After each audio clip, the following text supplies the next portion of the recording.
Hello and welcome to this episode of Authentic Achievements, where today I'm delighted to be joined by my good friend, Friska.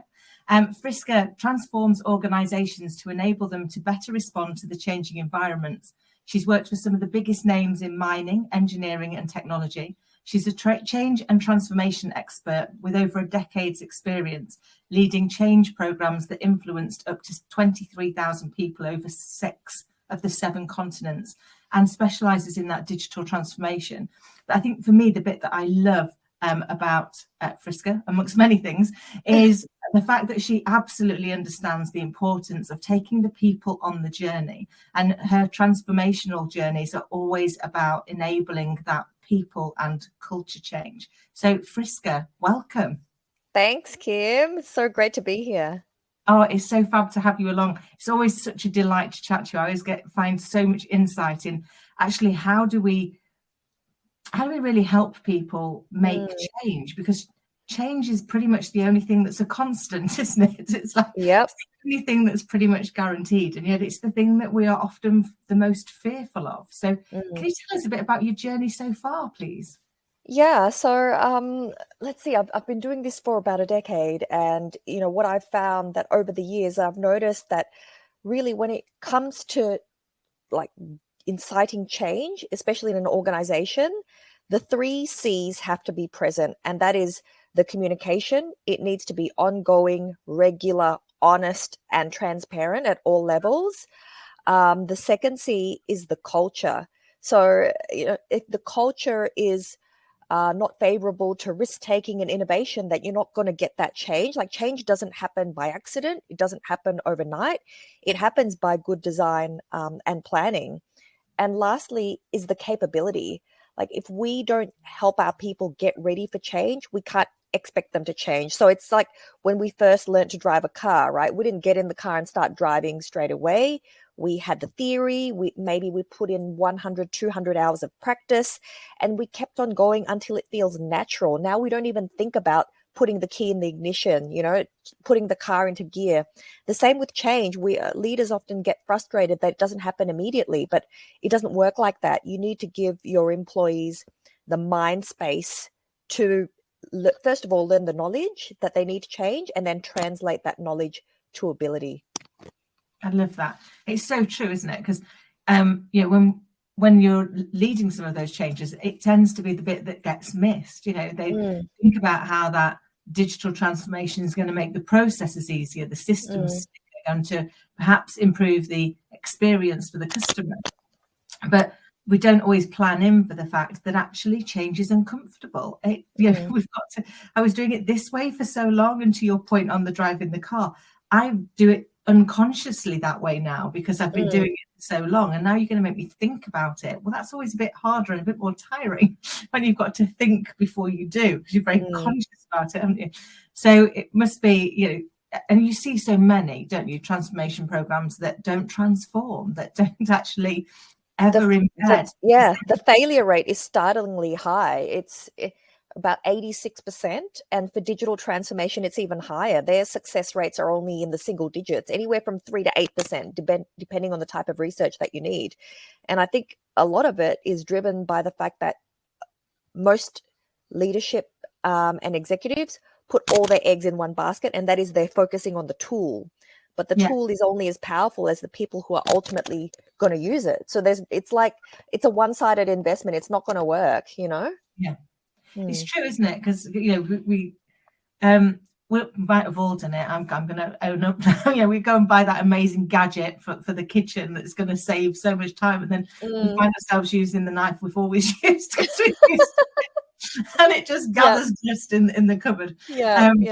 Possibly a bad analogy, but it's true in life, isn't it? Is that we do these things, go, oh my God, that's going to be amazing, but you're like, oh, it's just too much effort to take out, plug in and fit together. Just do this, it's much faster. And that's what happens often when we do these big change transformations. So tell us a bit about your journey and what got you into doing change. I was in California at the time, so I'd won a scholarship to study at USC. And a professor that I really looked up to, he'd spent his entire career consulting to Fortune 500 companies, flying all around the world. And I thought that's what I wanted. I thought, oh my God, that's so exciting. It's so glamorous, da da da da da.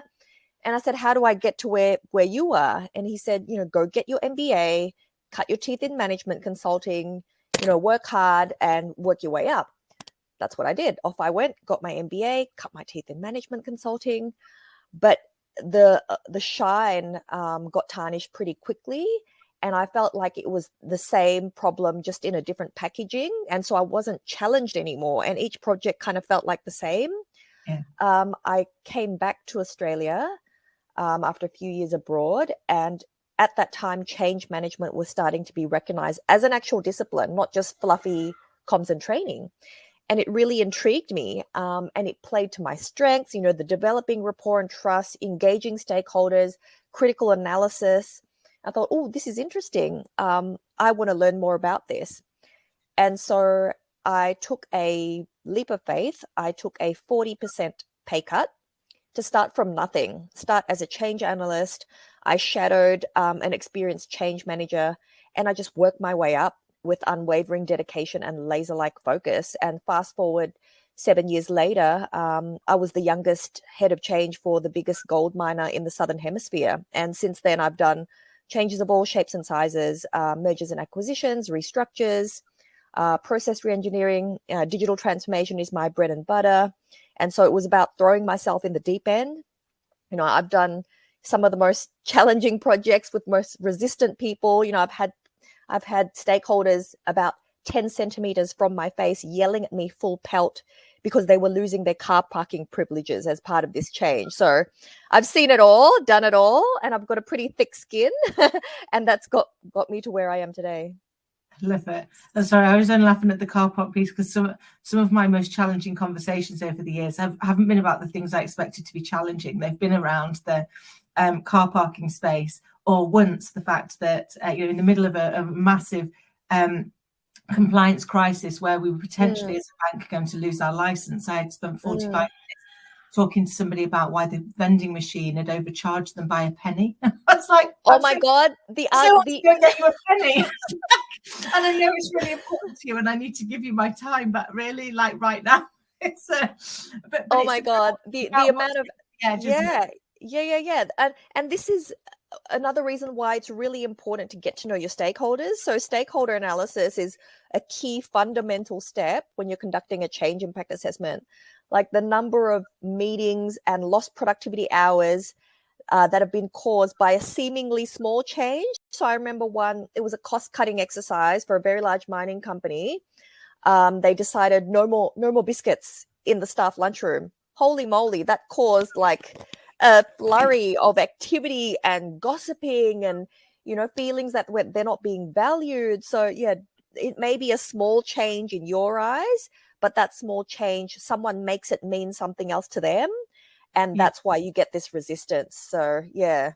I love that. That's so true, isn't it? Because as human beings, we think we're very logical beings, but we're not. We're very emotional, and our emotional brains respond 24 times faster. So very often what happens is instead of responding to what's happening, we respond to what we've made it mean. So, factually, we just stopped getting biscuits. What we've made it mean is that they no longer value us. They don't like us anymore. We're suddenly having our privileges taken away. Yeah.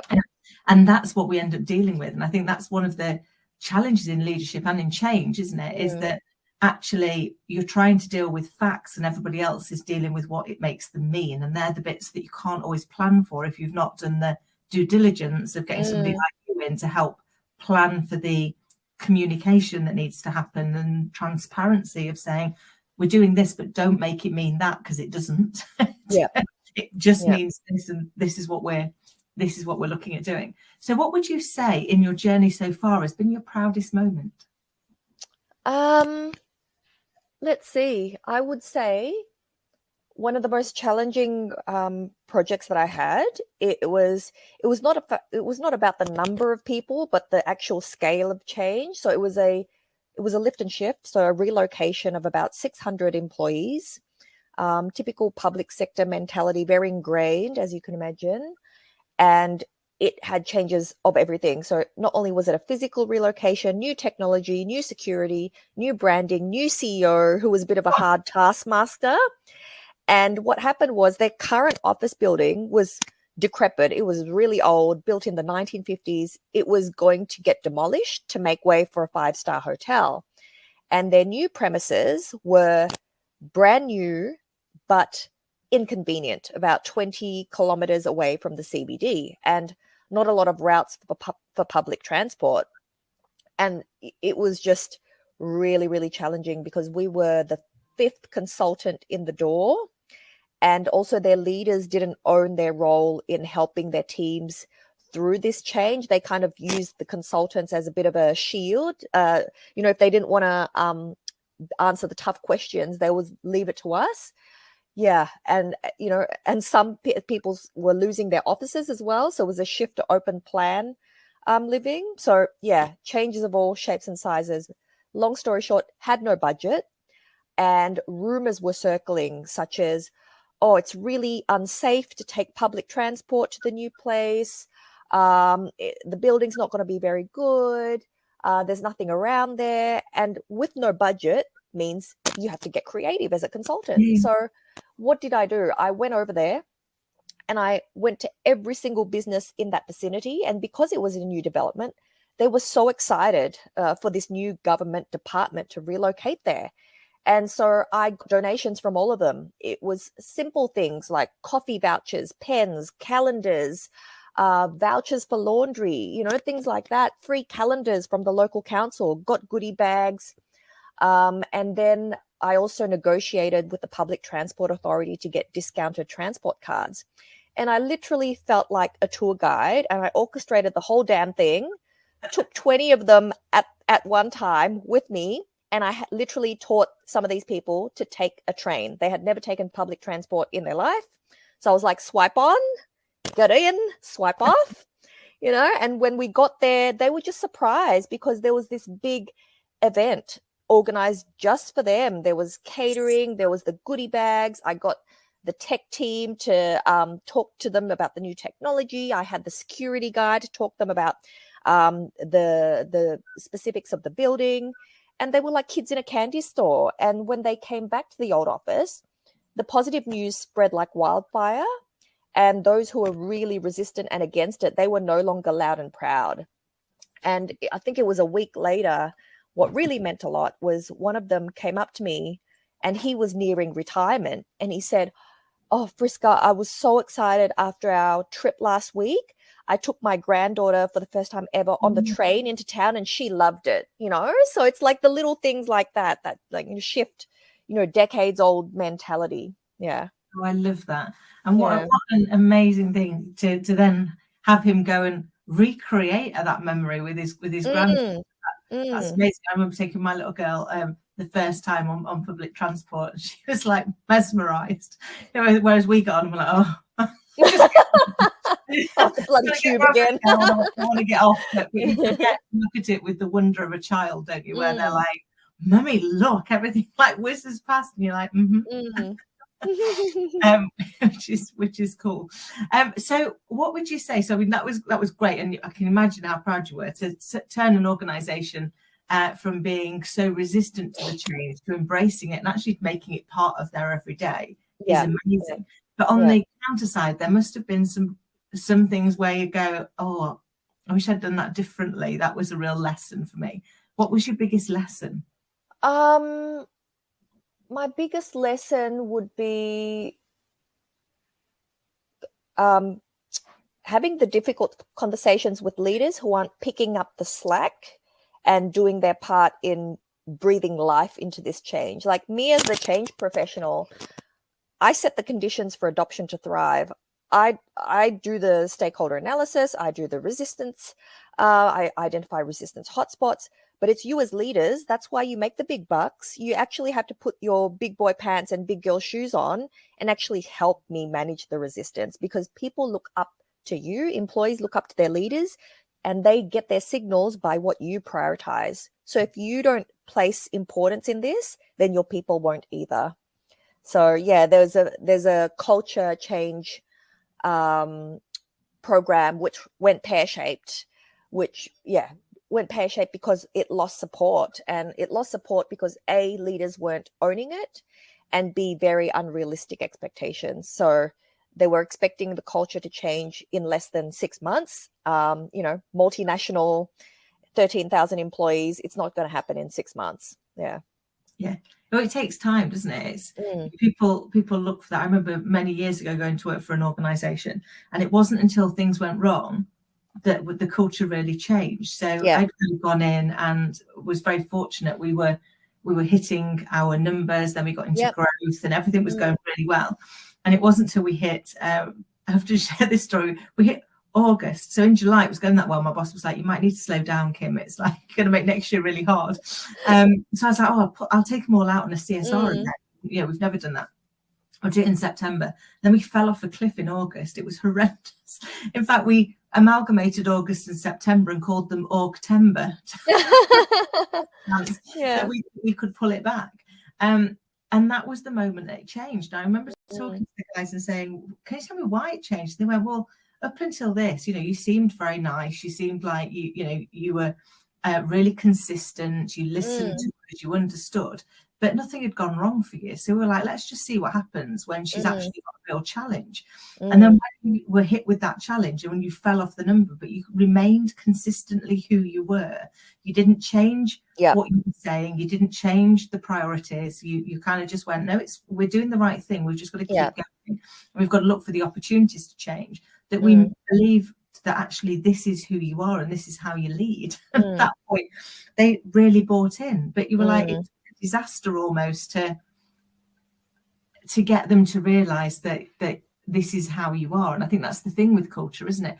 People want to see how it pans out under pressure as much as how it pans out when things are going smoothly. That's right. Yeah. And to your point about consistency, the more consistent you are in your behavior, if you're exhibiting the right change leadership behaviors, the faster you're going to get there, the faster that culture is going to change. But if one day, you say you value integrity, all these values, and then a week later they see you acting contradictory to those, that's just going to undermine all the credibility, all the hard work that change professionals have done in the background. Because people aren't going to believe it. They're just going to roll their eyes and say, "Yeah, I've seen this all before. Let's see how long this lasts." And that is exactly what happened. Yeah. And it's true, isn't it? I go into organizations like you, and the amount I go into that go, "Oh, we've got a culture problem. We'll go and speak to HR." And I'm like, I'm not being funny, love. If you've got a culture problem, you need to look in the mirror. You are your culture. So it's not doing what you want it to do. You have to look here first, because what are you doing or saying or allowing others to do and say that is contradicting the culture that you want to have happen? Because that's where it's. You can't just outsource it and have somebody do it for you. You have to own it, don't you? Yeah. So what would you say is the biggest challenge you're seeing in the sector right now? I really think it's the absorption and the meaning making of new information. So I was reading an Australian Institute of Management study, and our ability to get data, internalize it, and understand it is 50% less than pre-pandemic levels. Wow. That is huge. Yeah. And unfortunately, most organizations think, "Oh, the answer to that is more communication." Like, no, that's not the answer. Like, we are time poor. We are bombarded with content.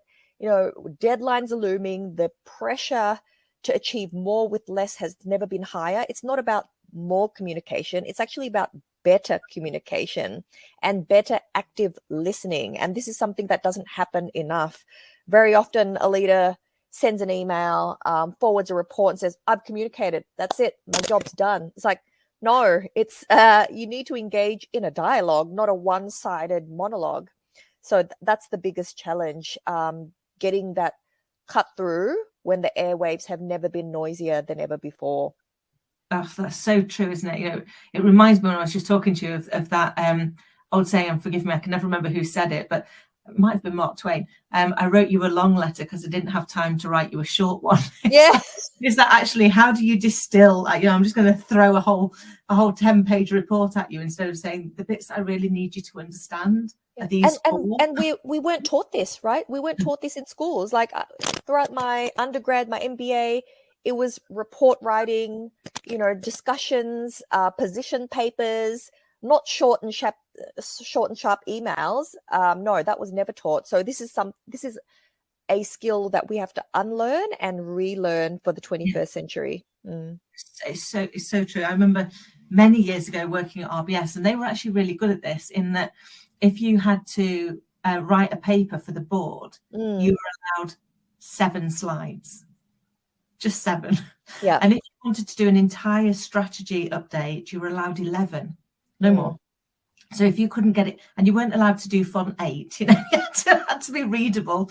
Yeah. You'd spend hours on it. You'd have like a 50-deck pack that you were trying to condense into these 7 that actually told them what they absolutely needed to know. But it was a great skill in saying, actually, I'll condense this. I'll have read the 50 pages. It's still there. If you need to dig into any detail, we've got it. But actually, I'm going to tell you what I think it means and what I'm asking you to do as a result of it, or what I'm asking for you to, what recommendation I want you to accept, or, you know, whatever those parts are. But you're right. We've got bombarded, haven't we? I think in that need to stay connected, we kind of started communicating more, but in reality we're communicating less, because all we're doing is putting a lot of noise out there. So we're not checking the understanding, we're not checking if any of it's landed, we're not even checking if people have taken away from the conversation what we put in. It's like a giant game of digital Chinese whispers, isn't it? That's going on, where we kind of like go, well, I thought he meant this. I've wandered off. So what advice could you give to people on how can they unlearn that, like, you know, just bombard people and instead start effectively communicating? The first of all is know who you're communicating with and know what their preferences are. Some people are detail oriented, some people prefer pictures, some people prefer reports. So the better you know your stakeholder, the more likely you are to be able to communicate with them effectively. Become aware of basic slide hygiene. For example, one of my rules, never more than 8 words in a sentence on a slide and 3 bullet points, and be ruthless with that. And for me, if I'm providing a lot of context and I know someone's going to get overwhelmed, I end the communication with the one thing that I want them to do. So it's like, if you take away anything from this communication, it's that this has happened and I want you to do this by this date. So being clear is being kind. And really be ruthless with your word count. If you can say something in 2 sentences instead of 6, then do it. And trying to sound like a dictionary, thinking that it makes you sound intelligent, it doesn't. You just sound like an arrogant jerk. Like, use simple, clear language that people can understand and cotton on, because our processing power has been diminished greatly. So the easier you make it to understand, the more likely it is your message will stick. I love that. Such great advice. And it's true. I think, you know, I think there was some research, and I can't remember who did the research, that says that the average reading age that we like to read at, not that we can read at much greater. The average age we'd like to read at is the age of 12 to 14. It's easy to understand. We can absorb it. We know what it's saying. And that's what they're now teaching it as a skill. I think Einstein used to say, if you can't explain it to me like I was 6, you don't know it well enough. I always have that in my head whenever I'm trying to think about the communication, not to think that the people I'm communicating to are 6, but that piece that says, actually, it puts the onus on the communicator to make it understandable, to make it to make it absorbable, and to allow them then to actually do it. Because, you know, I've spent a lot of time in corporate life and got told I didn't have the vocabulary or the gravitas, so I had to go and learn a new one, and I did. And then I realized the people I was communicating to, my people, didn't understand me anymore, because I'd be there, I've got a plethora of ideas. And they were like, what? There's lots of them. Or what's that? Well, you don't work from the office. Like, couldn't you just say that? Yeah, I could.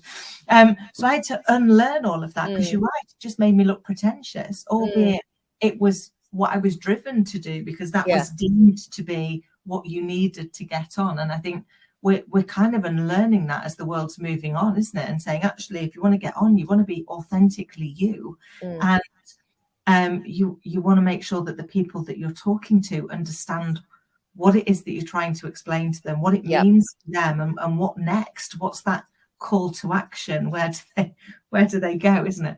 Yeah, simplicity is the ultimate sophistication. And for me, when I'm leading change programs, I always check for understanding, but not in a, so do you get what I said? Not like that, Yeah. but in a fun, gamified way. So I use surveys, polls. People love it. Like they love to, and you make it funny. So it's like a game for them, and it really helps with the memory retention. I love that. Great advice. So if you could go back and give the younger Friska some advice, what do you know now that you wish you'd known then? Blood is not always thicker than water, and to cherish your friends and your peers, because they are the family that you wish you were born with, and really nurture those friendships and relationships. Yeah, don't let them wither on the vine. That's so true, isn't it? Remembering to nurture the relationships that are around us, and we end up with some amazing friendships as a result of those. And I think it's going back, isn't it? If you realize that you have not spoken to somebody for a while, don't use it as a reason to not speak to them now. Go back and say, I realized I've not chatted to you for a while. Yeah. I'd like to make amends, because we all have those moments, don't they, where somebody pops into our head. And I always think that's our gut telling us we're supposed to go and say hello, not just, but they stay there, don't they? They come back up a couple of days later and you're like, why are they in my head? Why can't I? And sometimes they're the best relationships to rekindle. Yeah. I love it. So what's next for you? Now that everything's open again, face-to-face events are back on. So I've got quite a large workshop at the end of this month for women in construction and engineering. Yeah, this will be my first one in 3 years. That's face-to-face.